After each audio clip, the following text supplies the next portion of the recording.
Hello, my name is Ralph Isham and I'm president of the Mill Reef Club.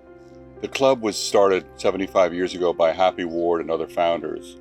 They selected this bit of coastline on the eastern part of Caribbean. We have miles of coastline and offshore islands and coral reefs and mangrove that are exceptional.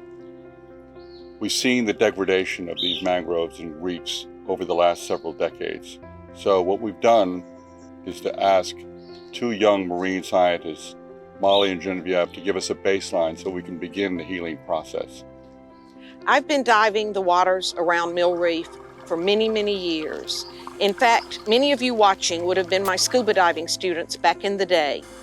And sadly, I've watched the coral reefs dying, I've watched the decline of the colorful reef fish, and I've watched invasive species moving in. It's time we did something, not just for us, but for the future generations of Mill Reef, for your children and your grandchildren.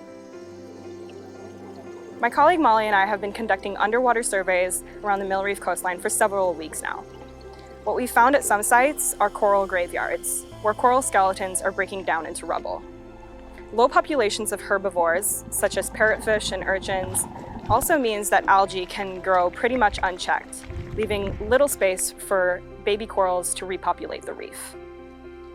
There's some really incredible opportunities for restoration work here because there are still promising areas like patches with healthy coral colonies and fish populations. And so by helping these remaining populations to grow through nursery programs, we can help replenish keystone species and start to bring these larger ecosystems back to life. So we now have the baseline assessment, we have their recommendations, and so now we need to implement the plan going forward, for which we need all of your help.